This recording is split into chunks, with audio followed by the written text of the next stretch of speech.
Hey, Legal Rebels, this is Tom Martin. I'm the founder of LawDroid, and this is my podcast, LawDroid Manifesto, where I interview legal innovators about how they do what they do. In this episode, I interview Richard Susskind, renowned author, professor, and advisor, whose 4-decade pioneering vision has fundamentally shaped how we understand AI's transformative impact on law and justice, and whose new book is a guide for those perplexed about how to think about AI.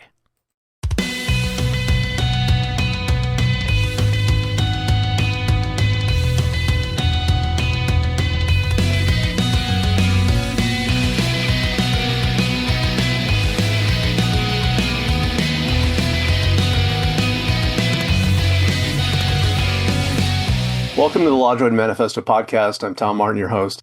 I'm absolutely thrilled today to have on Professor Richard Susskind. He needs no introduction, actually, but I am going to give him a bit of one. He's the Special Envoy for Justice and AI to the Secretary General of the Commonwealth, which, by the way, I've actually become a member of 2 years ago, became a citizen of Canada, part of the Commonwealth. And he's also president of the Society for Computers and Law. And 25 years from 1998 to 2023. He was also the technology advisor to the Lord Chief Justice of England and Wales, the author of 11 books. His work has been translated into 16 languages, and he's been invited to speak in over 50 countries. He wrote his doctorate in AI and the law in the mid-1980s, and I'd love to get more into that. But he's also a fellow of the British Computer Society and the Royal Society of Edinburgh. Immensely qualified. I've been an admirer of your work for many years. And we actually met each other for the first time in 2018 at the British Legal Technology Forum, where you chaired a panel discussion between me and Gary Gallen about AI chatbots. It's such an honor to have you on, Professor Susskind. Thank you. Well, thank you, Tom. It's really good to be here and to see you again, if not in person, then through this remarkable technology. Absolutely. And there's a lot to talk about, especially your book, How to Think About AI, a guide for the perplexed. Timing couldn't be better. There are a lot of perplexed and confused people out there, especially lawyers, wondering how to make sense of this all. I remain perplexed myself, but hopefully slightly less perplexed than when I first wrote the book. Yeah, one thing I found, and it's actually one book that I read thoroughly, one of the most recent ones. It's been a while since I've read a book completely, end to end, and really enjoyed it. And, I love the fact in a disarming way that you admit that, in the book that you can't know everything. There's way too much to know, and we're all figuring it out together. Well, that's right. And part of the message of the book is that the AI community itself doesn't speak with a single voice about where this technology is taking us. So one of the things I try to do is lay out a wide variety of views and sometimes throw in my own position and which I indicate which I believe is most credible. But the book isn't like some of my previous books, which were more polemic, where I had a stall to set out. The purpose of the book is to help the general reader understand this remarkable emerging phenomenon that is AI, which I believe will have enormous impact on humanity and civilization. Agreed. And the fact that it focuses on how people think about it, I think is critically important, because there are many books that have come out about the specifics, the details, the process. But mindset is everything. And how one thinks about this is actually going to likely it's going to forecast how one actually experiences it and how it comes out to affect our lives. And there's a key point that much of the current commentary, whether it be about the business impact or the ethical implications or how we might regulate this technology, is very much focused on today's AI. We're in the middle of a very exciting period where this new phenomenon, generative AI, has hit us over the last few years. But there's a strong sense in which many people don't see this as an ongoing story. They see it as the start of a new story. Whereas I try to take readers back to 1950 and walk them through how it is that this set of systems and set of ideas have evolved. And my position is that it's absolutely not the final chapter in the story, what we're seeing today. In fact, it's quite an early chapter. There's much yet to come. And yeah, that gets missed a lot is that this has been going on. This has been a project that's been going on for quite some time. From Alan Turing to the get together in Dartmouth in Yes, 1956, I think it was, or 55. Uh, 56. yeah, it's been quite some time. When I first read it, I was just floored by is the fact that you got a doctorate in AI and the law in the mid 80s. Like it's the backstory on that, how that came about. I'm just so curious about. Um, So, yeah, it does seem rather early. Even I think it seems rather early. I started studying law at Glasgow University in 1978, Glasgow, Scotland. And after a couple of years, you need to specialize in a particular topic for your final 2 years. So if you do what's known as an honours degree in Scottish universities, you're there for 4 years. So your first 2 years are fairly general legal subjects, and then you opt to specialize.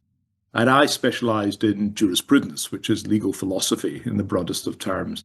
And I also specialized, I took some extra classes in philosophy generally. And so I was interested at just at a very early stage in how people think and interested in great thinkers of the past, interested in how we might bring clarity to complex ideas. That attracted me.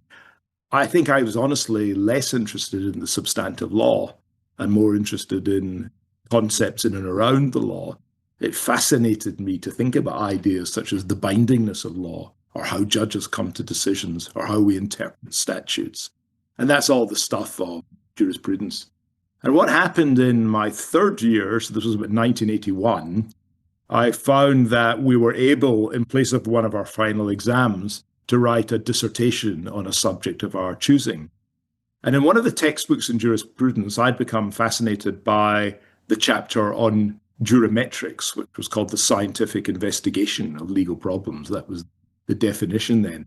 And this wasn't just computers, this was about using psychology and other sciences and law. But the early days of computing did fascinate me. And I started reading this around the time that IBM launched its first personal computer. And it seemed to me just inevitable that technology, digital technology as we would now refer to it, would have major impact in the way we practice law, in the way we administer justice. And so what I set about doing as my final year project was to write about the impact of computers on the judicial process. And as I started undertaking research in this area, I came across this field of artificial intelligence. And I hadn't heard of it in 1981. And I identified in the world there were 26 articles written on AI and law in the English language, 26 articles. So I read them all and then started delving more deeply into AI, quite interested in the psychological sides as well as the scientific and the philosophical sides. And it really hooked me. So I thought, I'm not really ready to be a lawyer. What I would quite like to do is some serious further study into the way in which AI might be used to improve access to justice, to improve the way legal services are delivered. Now, at that time, there was a man in Oxford. He's still alive, thankfully, but now retired, but a law tutor in Oxford by the name of Colin Tapper. And Colin, in many ways, was the father of computers and law. He wrote both about computer law and the application of computers in the law. And he seemed to me, given also he was a background in legal theory or an interest there, I thought he'd be an amazing supervisor for this project I had in mind, which was to look at the potential and limitations of AI in legal problem solving. So I contacted him, visited him, fell in love with Oxford, and left Scotland for Oxford to undertake this research. So 1981 to 82 was as a very naive undergraduate looking at the subject, and then I had the opportunity, and it's a wonderful opportunity if one's ever given it, to spend 3 years, as I did, thinking deeply about one subject. and I do find a parallel in that I studied philosophy at Yale, and these questions, especially some that you bring up in your book towards the end in part five, are fascinating. This is something that we're going to be living with for the rest of our lives, and that our kids are going to, you know, have to find a place to live and work with it. And so those questions are critical about how we do that. And I think that's something that you explore very successfully in your book. And it's interesting to see that the seeds of that were planted in 81. Very much so. In some ways, more in my work as a philosophy student than a jurisprudence student, although jurisprudence is legal philosophy. But I was completely fascinated by philosophy. We had the opportunity when we studied law to pick some non-law subjects to study.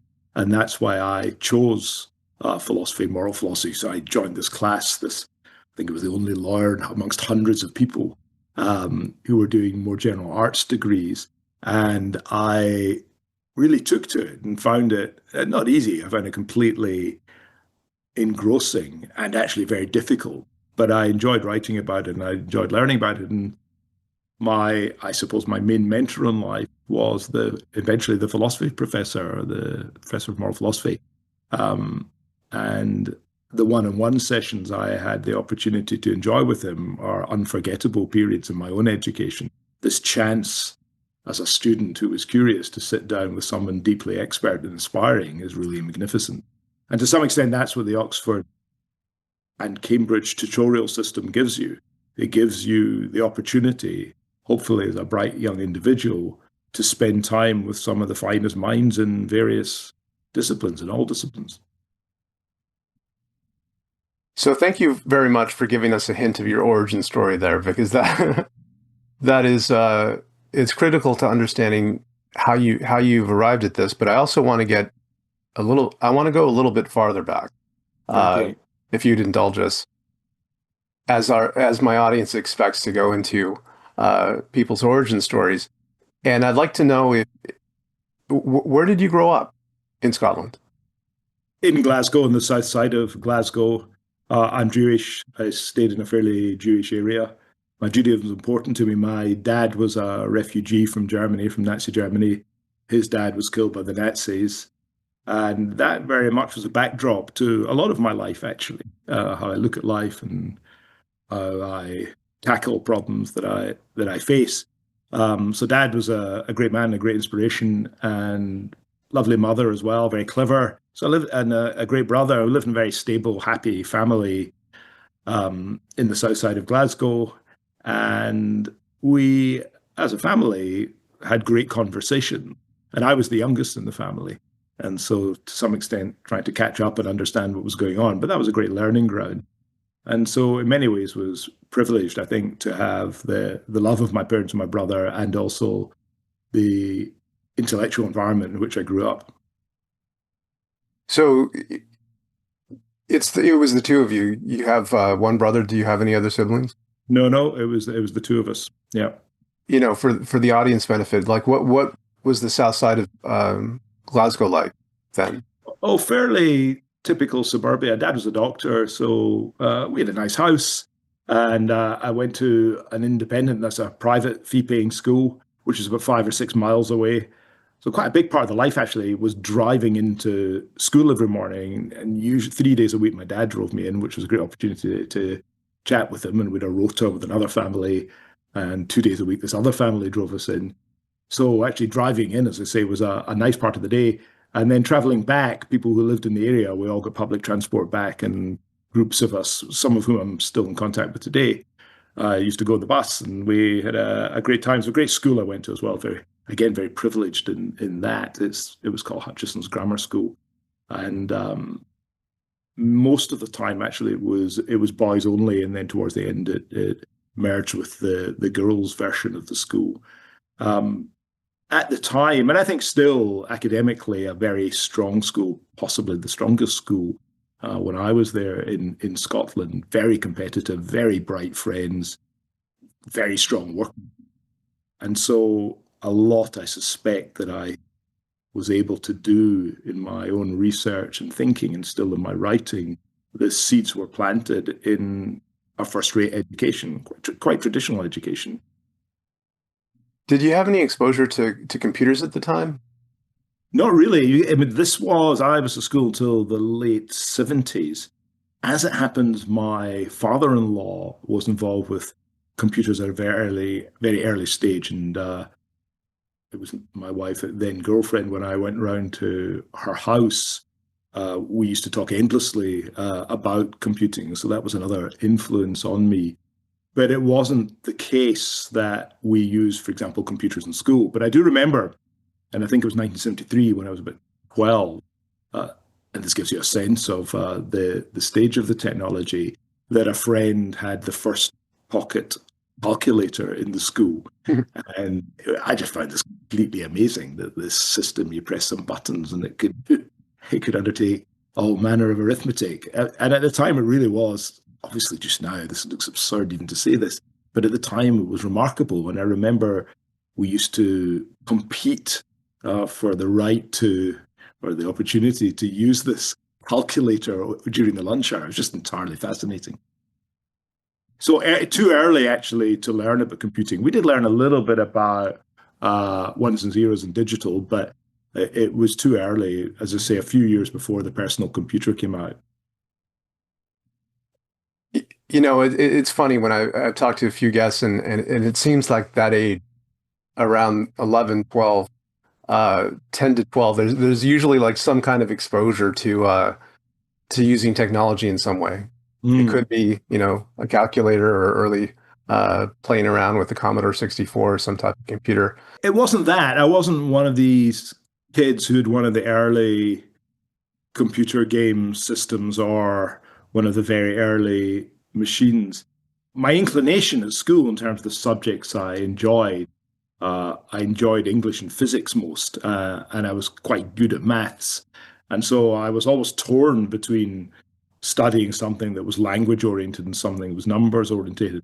And in fact, until the very last moment, I was going to do a joint degree in law and accountancy because I couldn't understand. I couldn't decide which discipline to launch myself into. But I was actually so much better at English, really. So I thought I should continue to work with language. I really love the story that you had in your book about your experience with your father, who was a dermatologist, right? Yeah. And you mentioned the drives with him, and in the book you talk about an early experience where you're taking what you've learned about AI and this idea of being Mm, able to identify melanoma, mm. and then using AI to tackle that problem. Yeah. Tell us a little bit more about that experience. Well, remember also, we weren't at that time living in the same city. I'd moved to Oxford, was home fairly regularly, but was completely consumed with the idea of what we now call, or I call, first generation AI systems, expert systems, which are essentially huge decision trees. We call them rule based expert systems.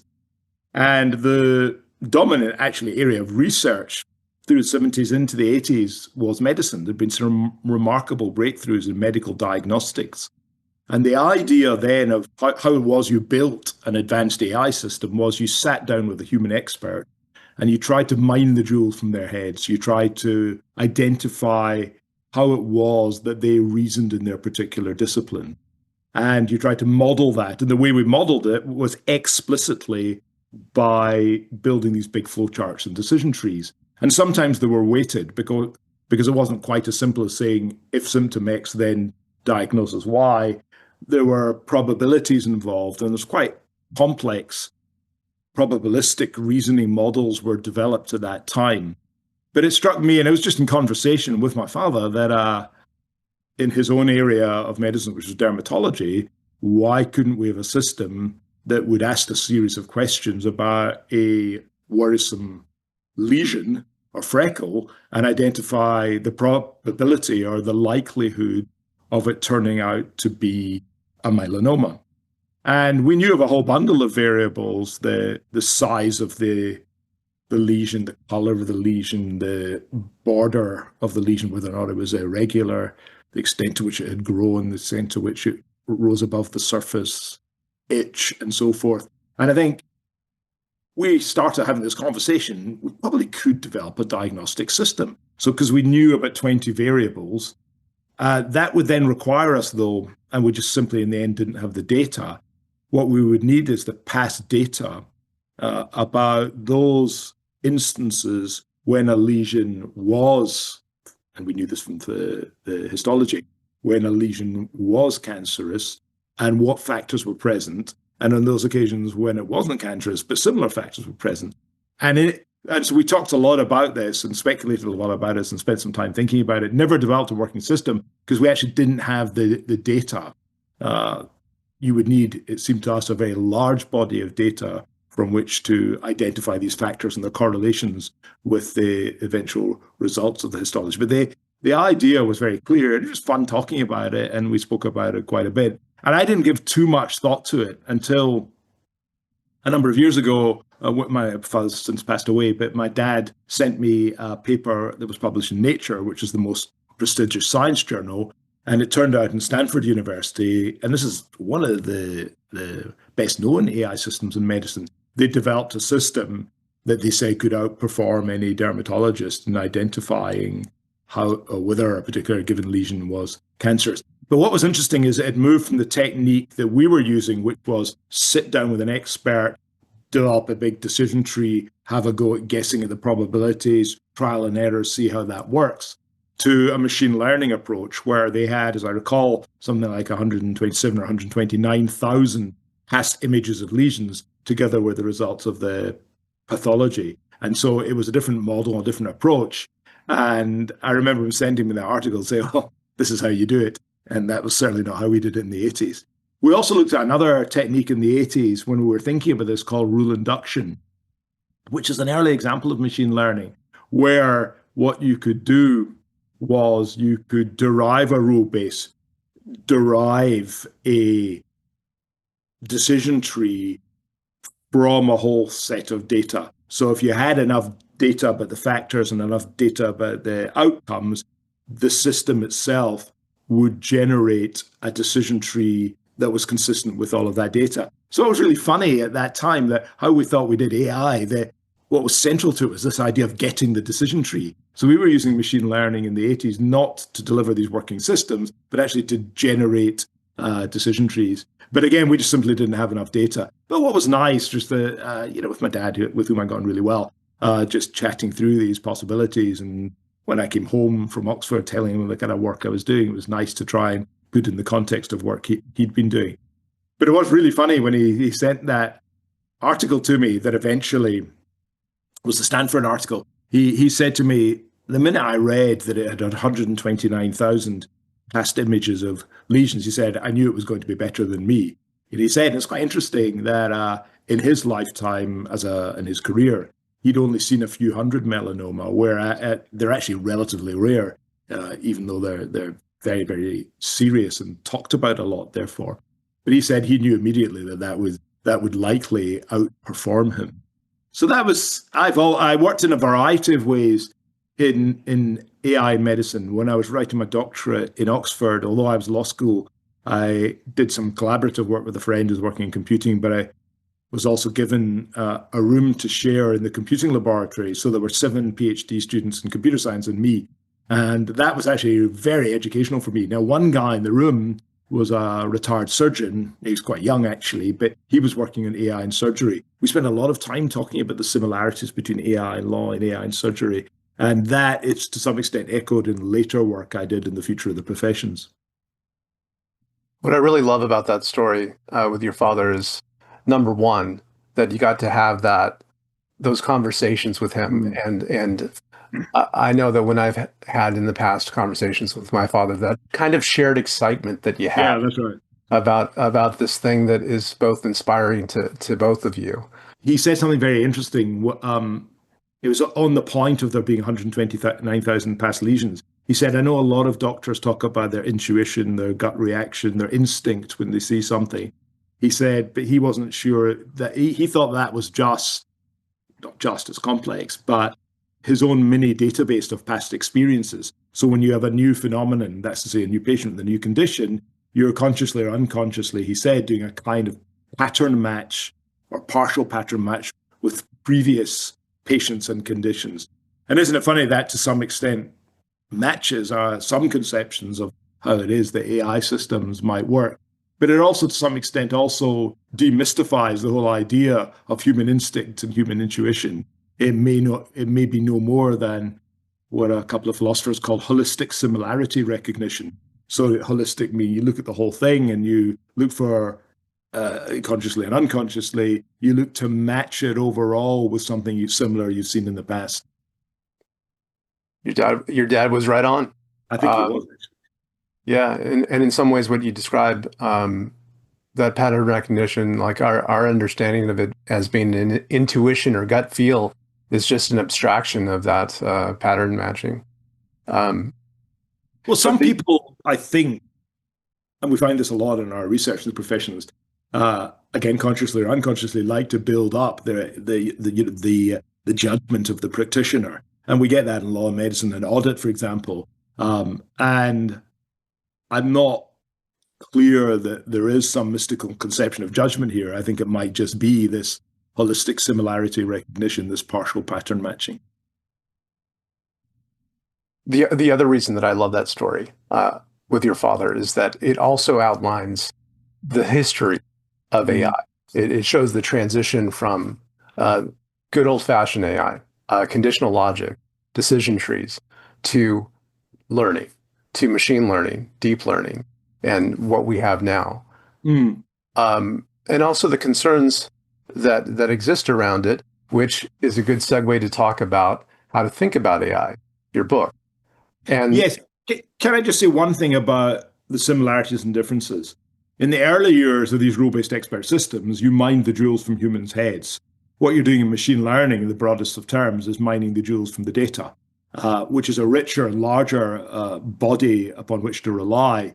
But it's still some process by which we extract some kind of knowledge, expertise, insight, rhythms, patterns, regularities from the data. So I conceptually don't see them as entirely different. I see them as on the same continuum. In the early days, we worked with individual humans, tried to help them articulate the patterns in their heads. And now we have a far richer source, which is the output and the reflection and the embodiment of so many humans in the data we create. well, it reminds me of one of the things you said in your book, which is it's hard for us to see beyond the beam. I love the way you put it, by the way, that it's hard for us to see beyond the beam of the headlights of our current understanding of technology, that in some ways that's self-limiting, us having that conception, which you're talking about right now. And I would like to talk about the confusions that you raise in the book. And so the confusions, which I know, and I've heard, voiced by a lot of lawyers, is this kind of, there's a few of them. One is not us thinking. The other is the AI fallacy, which I believe your son developed that idea. If you could talk to us a little bit about these confusions that we have based upon our current understanding of how things work and how that is preventing us in a way from utilizing this to the fullest ability that we can. Yes. So let's start off with not us thinking. And I should say, just by way of background, and you know this, but Daniel, my son, and I, from 2010 to 2015, worked on a book that came out in 2015 called The Future of the Professions. And he's an economist with a very different angle on all of this from me, but it was a great privilege, probably the greatest privilege of my professional life, to work with my son for years on that book. And it's a long book, together with in the new edition where we've done a new preface. It's about 600 pages. And often when people are talking about the future of legal work and professional work, and I have to say slightly superficially, I just say, well, there's a lot of deep thinking one needs to do before you come to conclusions about the sustainability of professional services as a model. That's why I did that work, or we did that work, to help people think deeply about these issues rather than shooting from the hip. Now, one of the things that used to quite amuse us is when you speak to any professional, they always seem to see far greater scope for AI in professions other than their own. And that's what we're talking about now, or I'm talking about not us thinking. this idea, people do this special pleading. Yes, I can see that it applies in medicine and in audit, but in law, we're very, very, and we see this all the time, this not us thinking. And I'm not too critical of it because I understand that people have spent their lives devoted to working in a particular way. They believe in the current working methods. And so it's not a criticism to say that when people talk in this way, they are wrong-headed. I think it's simply irrational to think that somehow you're lucky enough to be the only occupation that won't be affected by AI. But I do understand why people think in that way. And a big theme of my book is the extent to which how we work is intrinsically important, or whether or not it's just what I call instrumentally important. It's philosophical distinction. This idea of intrinsic importance means something's important for its own sake. And so many lawyers feel that the way they work is intrinsically important, whereas I don't think clients think that. I often say in medicine, for example, people want health rather than doctors. We have a set of ways of lawyers of delivering the outcome clients want. But if we can find a cheaper, quicker, better way of solving clients' legal problems, they will show no loyalty to the traditional way that lawyers work. And so while I understand, and we're talking mainly about lawyers, I suspect, why lawyers greatly value the way they work, I think we need to be open-minded and accept there might be different ways of delivering the output that clients ask for. So not us thinking is this, thinking that somehow we're special and very different. Another bias that I talk about, and we talk about in our book together, Dan and I, is this idea of technological myopia. And this is very common. I think every day we all see news, not only of AI doing new things, but we hear research which shows some limitations of AI. And the idea of technological myopia is that it's a short-sightedness where people are evaluating the future potential of AI in terms of today's limitations. Whereas I believe that very few of the current limitations will be limitations for all time. You look at the trillions being invested precisely to overcome these limitations. So people always say things like, but the data is biased. Oh, these systems hallucinate. I don't deny either of these phenomena. But to think that the AI industry isn't moving mountains to try and overcome these issues would be naive. So I think we should expect that these problems will be cracked. So don't somehow contain your thinking about what the technology might do in the future simply because there's been some papers written recently about hallucinations. We have to look at the broad trajectories. I talk about the trajectories a lot in the book because in the early days, and I date AI back to 1950, to the article that Alan Turing wrote when he asked, can machines think? In the early days, first few decades, we saw breakthroughs about every 5 to 10 years. And I don't think it's overstating it to say we're seeing breakthroughs now every 6 to 12 months, not just in the technology, but in the applications and uses. It's moving so very quickly now. And I think if you look at the trajectories, takes us into this idea. I say there's no finishing line. No one in Silicon Valley or China is dusting their hands off and saying, well, we've sorted AI, let's move on to something else now. Quite the reverse. The pace of change is accelerating. The scale of investment is unprecedented. The quality of people involved is remarkable. And so we should expect continuing progress and probably an acceleration of progress. Now, the AI fallacy point is another mindset issue. And that's the idea. You often hear people saying things like, well, of course, a machine can't be creative, or a machine can't exercise judgment, as I touched on earlier. And what I want to do, and Dan and I wanted to do in our book, was say that there are many ways of being, as is someone else's phrase, there's many ways of being smart that aren't smart like us. That's to say, and the fallacy is to think that the only way we can replicate human performance is somehow modeling human thinking and reasoning. Now, that was the way we thought, admittedly, in the 80s. We had these rule-based systems that we thought reflected human reasoning. But these systems today do not reflect the way we work. They've got their own unique characteristics. Oceans of data, unbelievable processing power, clever algorithms.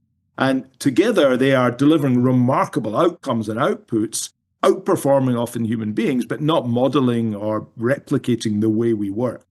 And so this tendency to and a lot of lawyers do, if we're talking about lawyers, say, well, hang on a second, I think, I reason, I'm creative, I'm conscious, I'm empathetic. A machine can be none of these things, and therefore my world is safe. We say commits the AI fallacy. Because if you twist your thinking around and you imagine what is it clients want, they don't necessarily want the mechanisms you use to be creative or empathetic or exercise judgments. They're wanting outputs, they're wanting outcomes.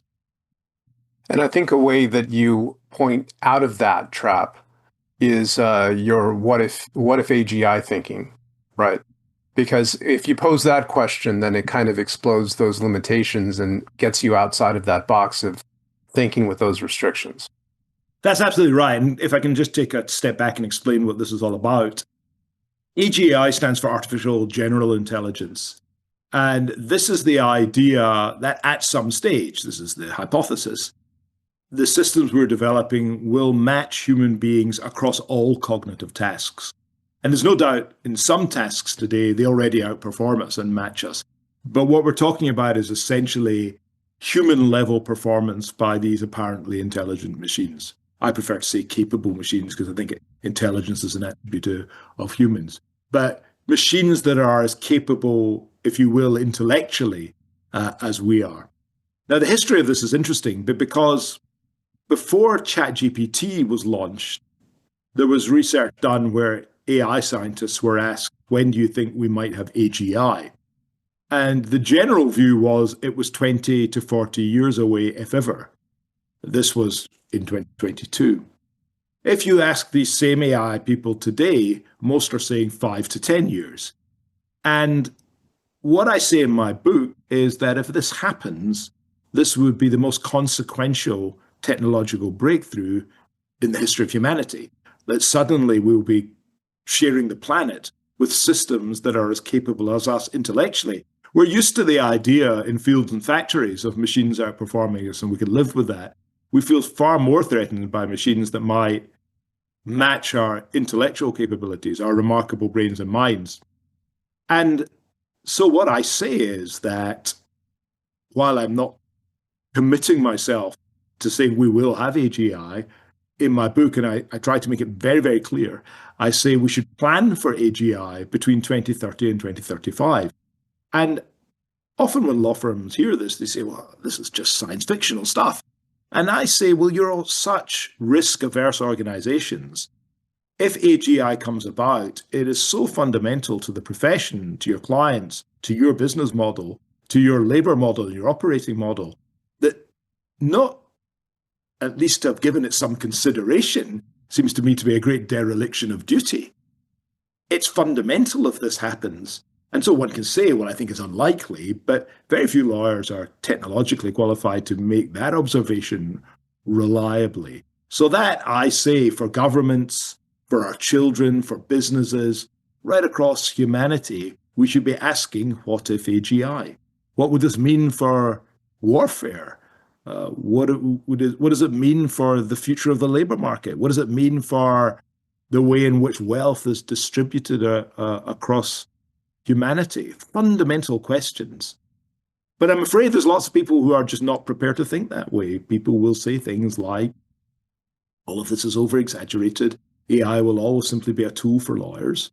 And I agree with that for the next few years. I think the main impact of AI will be to make lawyers more productive and more efficient. But looking long term, even if it's near AGI, it seems to me that so much of the work of junior lawyers will no longer be needed to be done by human beings.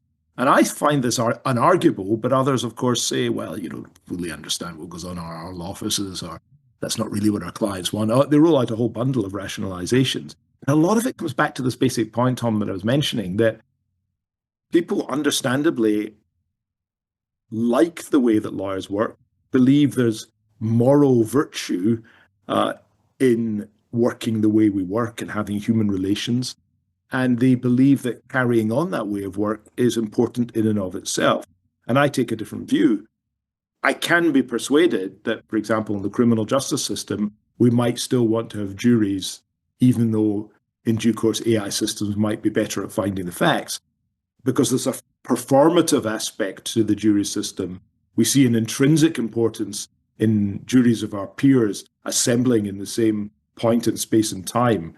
But in so much else that's done in law, I think it's to mislead ourselves as lawyers and to underserve clients, not to be striving for better ways of solving their problems.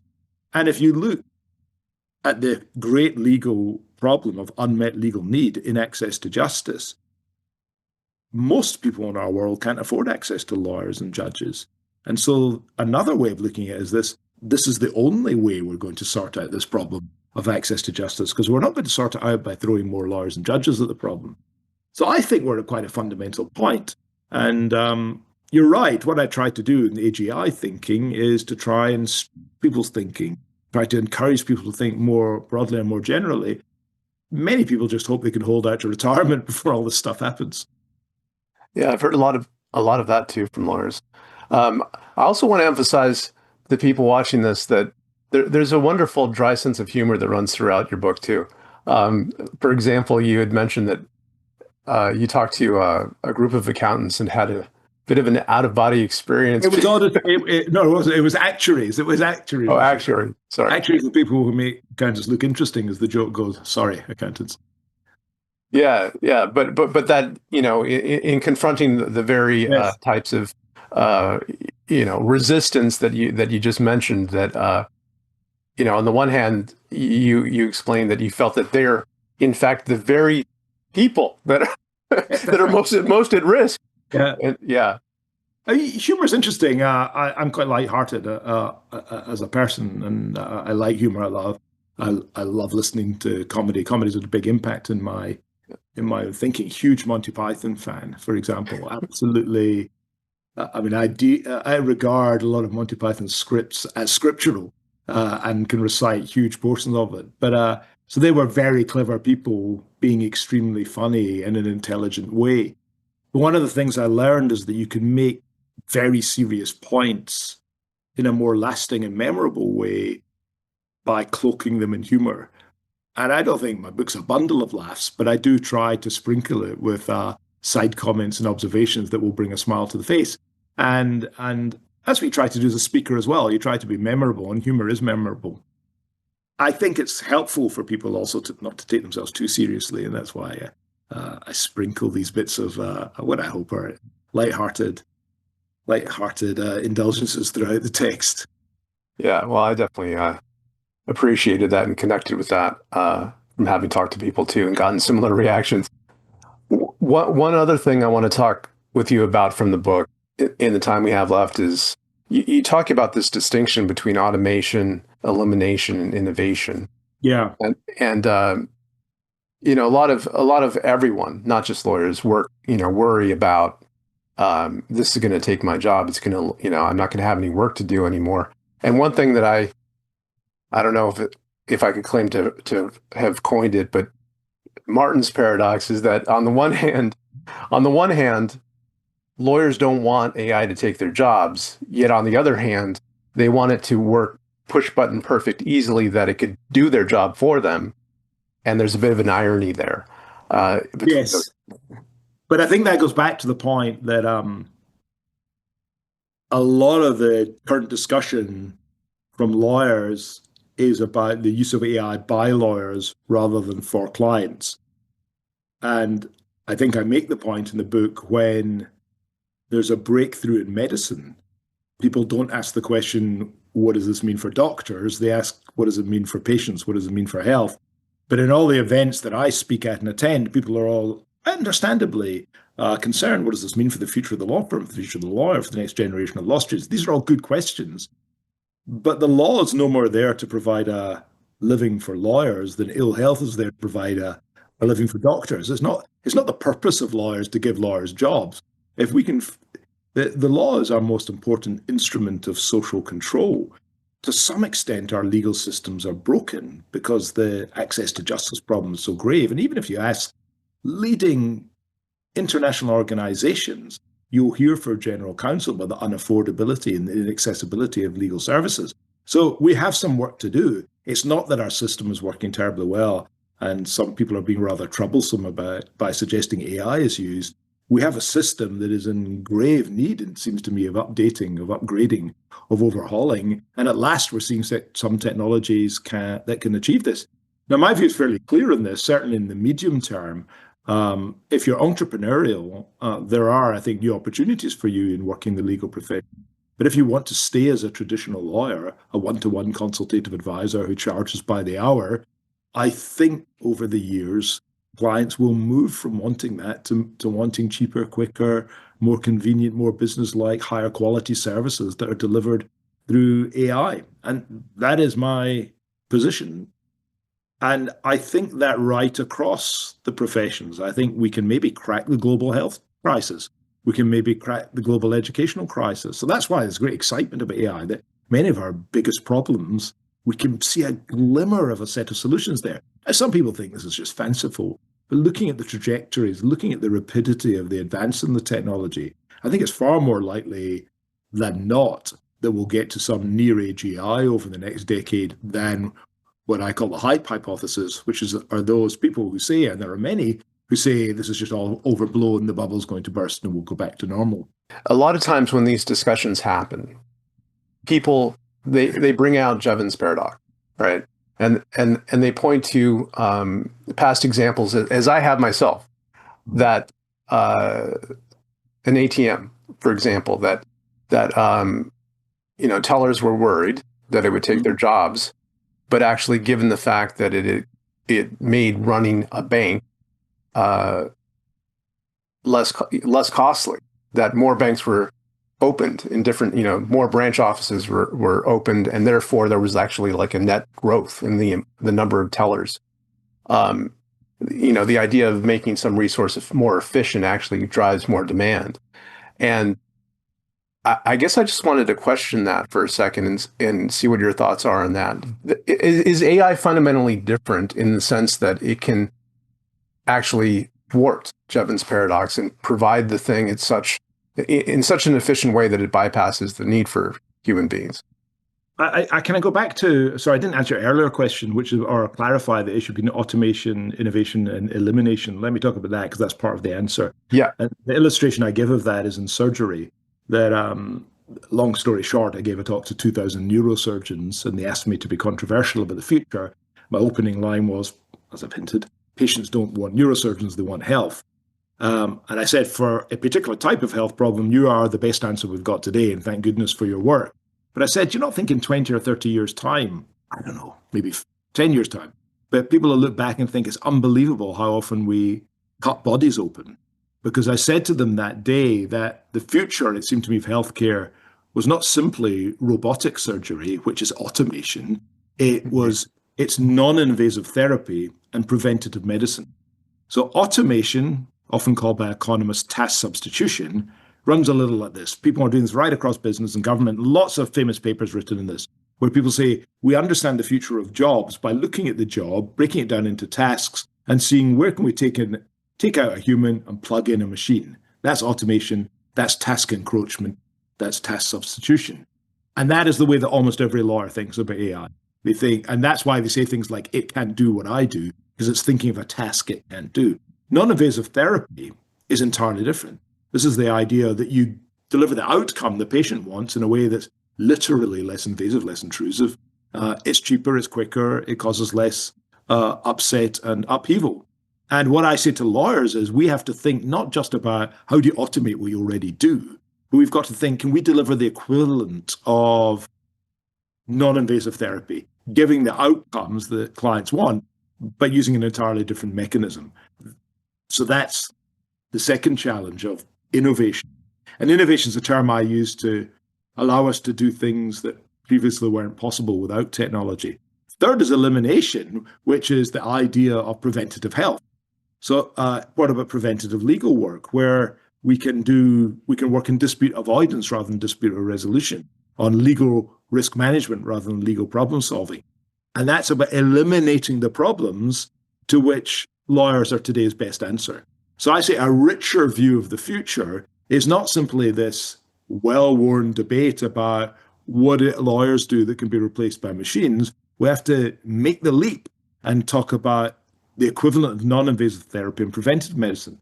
And in that context, it seems to me that a lot of the discussion about the future of jobs are far too limited. And I know a lot of people will say that when you use a technology, new jobs arise. And of course, we've seen evidence of that. But what Dan and I point out in our book is that there's no evidence that the new jobs that are going to arise are jobs for which humans are better placed than machines. That's to say, new jobs are going to arrive, but machines are probably going to take them on too. But we shouldn't think about this in too narrow a sense as people have done today about automation. You've got to think about innovation and elimination. And I don't think we've got the economic models for that. I don't think we've got the experience of it. I think the paradoxes disappear when you widen your thinking in that way. And I also think for many of these technologies, it's just too early. I use the example in my book of the ATM. And it's a good example of innovation in a way, because what didn't happen, it wasn't the case that 50 years ago in the middle of the night, when someone needed money, you went down to the local bank and there was a hole in the wall and you said, "Could I have some money, please?" And some poor guy sitting there hands out the money. It wasn't that process existed and some bankers got around the table and said, Right.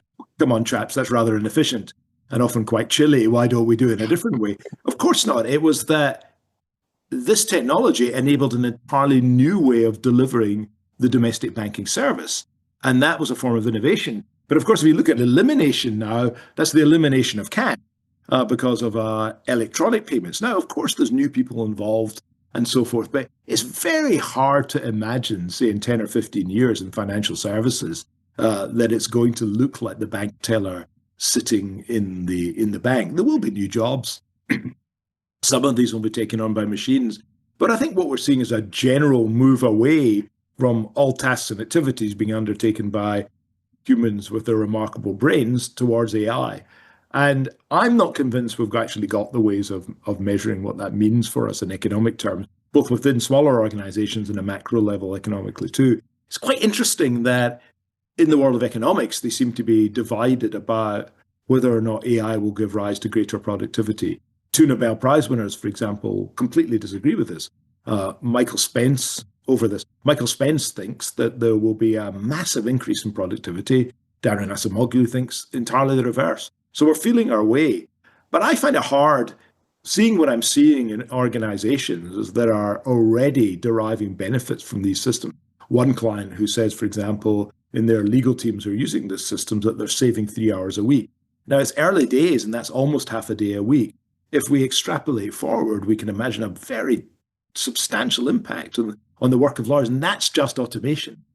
What was going to be fascinating is see how the startup industries come through with the equivalent of non-invasive therapy and come through with preventative medicine, legal risk management.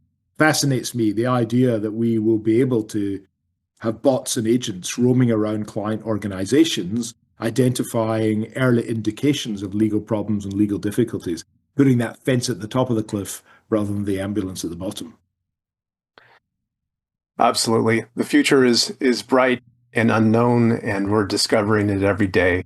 And I truly think to be alive, to be seriously, to be involved in this breakthrough set of technologies on this pivotal, defining moment for humanity, where we're at the threshold of something that is phenomenally powerful, and I think could be applied for good and bad. I mean, you'll see, I say in the book that saving humanity with and from AI, I believe, is the defining challenge of our age. But what a time to be looking at this defining moment. truly. And I really want to say on behalf of everyone, thank you so much for giving us this book so that we can have a better way of filtering through our minds how to think about AI, because it truly is the challenge of our time. That's so kind of you. Thank you.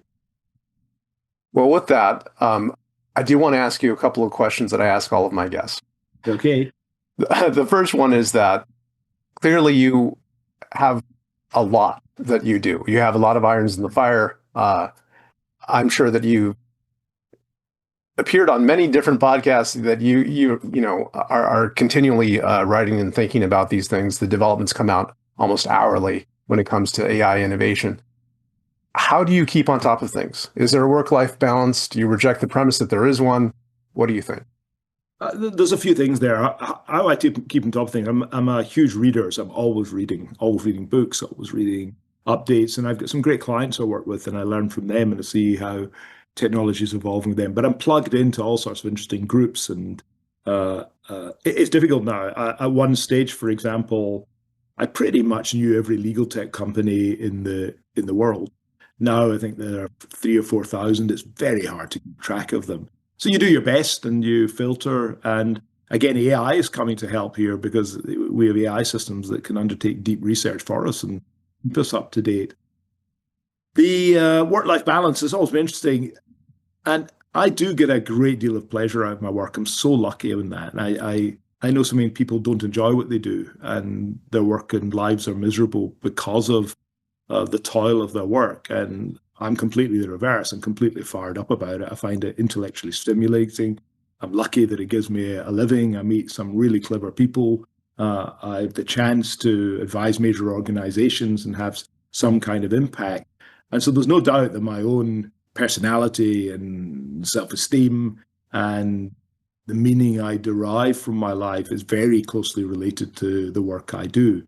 I can equally imagine, though, another world, because many people say, well, imagine there's no work at all. Wouldn't that deprive life of all meaning? I can imagine all sorts of ways of still living a meaningful life, but the path I've chosen is very narrow. I'm a hedgehog rather than a fox in the jargon. I've really specialized in something very particular, and I've enjoyed doing that, and it's part of who I am. So not easy to retire, wouldn't want to, not easy to give up. But it does mean, for example, that I don't have as wide a range of external interests. I mean, I keep fit by running. I enjoy golf. I've got some great friends, but I'm not out socializing every night. I'm not sailing yachts around the world. I fully appreciate that a lot of the time that others would allocate to fun, I have fun in my own way, and that might sound rather geeky, but there it is, and I get a lot of pleasure from it. What's really been important to me, tremendously important to me, though, is always to find time for my family and my children. What's been really good there is I left the law firm I was with in the mid 90s and was the board of the firm. And I remember one weekend we were having 2 weekends in a row with partners meetings, and I just felt, I remember, didn't see my kids, didn't tuck them into bed, and just thought, I'm not sure I want to continue working in this way. So I was lucky in the mid 90s that I was able to go out on my own. But part of my model was to work from home. And in working from home, as I am here just now, my kids have left home now. But when they were here, that meant I was present and we did lots of stuff together. And so if you divide life into your work, your family, and your other activities, and that might be sporting activities or other hobbies and so forth, I think it's quite hard to make a good job of all three. So what I've tended to do is focus on my work and my family. And I can imagine a life where I'd done differently, but that I don't. I mean, you put your finger on it. If your work is a lot of fun for you, you're not really talking about work-life balance. You'll find me, for example, in the garden, relaxing, reading a book in philosophy or AI. And I'm thinking I'm having a good time. Now, I know readers might think this is very limited, but we've all got ways of stimulating ourselves. And so I just seek to feel fulfilled. Well, I think our definitions of fun are pretty similar. So uh, I think you've anticipated the last question, which is at the end of the day, after all of these pursuits, what makes it worthwhile for you? And there's a grand thing there, I think, and then there's a more particular thing.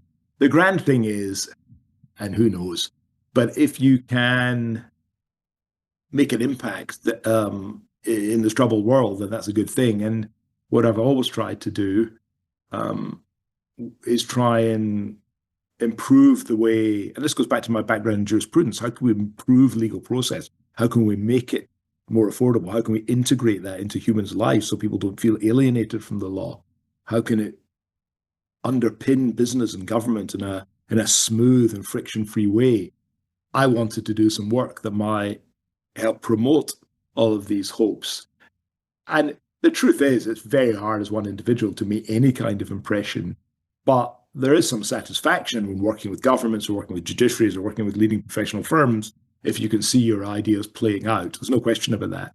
And there's no question, people ask me, you've been a lone voice for many years. Is it fun now that you've been proven at least partially to be right? And there is no doubt that I don't dwell on it, but it does make me feel quite happy that for 30 years I was in the wilderness and people were saying this guy's nuts. And now a lot of my thinking is fairly mainstream. So that's satisfying. It means to some extent I haven't been wasting my time. But I don't think any of us should overestimate the contribution you make. I always think in life that, and there's very few people who pass this test, a sign of real greatness is when the contribution you made would have been made by no one else. And I'm under no illusions at all. If I hadn't been around, someone else would have been doing the kind of stuff I would do. That's not true of Beethoven or Mozart or Leonardo. And so when any of us thinking we're making a dent in the universe, to use Steve Jobs' term, the reality is we're almost certainly not. But what does matter, I think, is that you feel you're contributing and people find your work helpful, which leads to my second and in some sense more specific and rewarding observation. And that is I get a lot of emails from people saying, thank you for your work. That this inspired me to do X, Y, or Z. I really get a lot of messages. It makes me feel deeply unnerved as well. I think you didn't leave the firm because you read my book, did you? But people have changed their lives, and I get so many notes from people, and more people just thanking me at a particular level for how it helped them make a shift in their career, and how it perhaps my ideas perhaps put them in a different road in life, and that's fun. That's good. That's nice. That's a lovely way to end this, but I do want to beg to differ with you on one thing, which is I think you have truly made a unique contribution to this, and I can't really see anyone else who would have done it as you have. Oh, that's really kind of you. Thank you. And I just want to thank you so much for being on my show. It's an honor to have you on. Oh, Tom, the honor's mine, really. As I've said, I've been a distant admirer of your work too, so it's great to chat, even at a distance. For the benefit of the audience, if they don't know how to get in touch with you or keep apprised of what you're doing, how do they do that? Through my website, which I don't really keep up to date in terms of discussing my every movement. I'm fairly active in social media, LinkedIn and X, but my website says a little bit about me and how to contact me. And big things I'm doing, I tend to talk about on social media. Fantastic. And for all of you watching, I want to thank you so much for watching this special edition with Professor Susskind. See you next week. Thank you so much for watching the latest episode of the LawDroid Manifesto podcast. To keep in the loop about upcoming episodes, please subscribe to LawDroid Manifesto and you'll get notified. Thanks for watching. See you next time.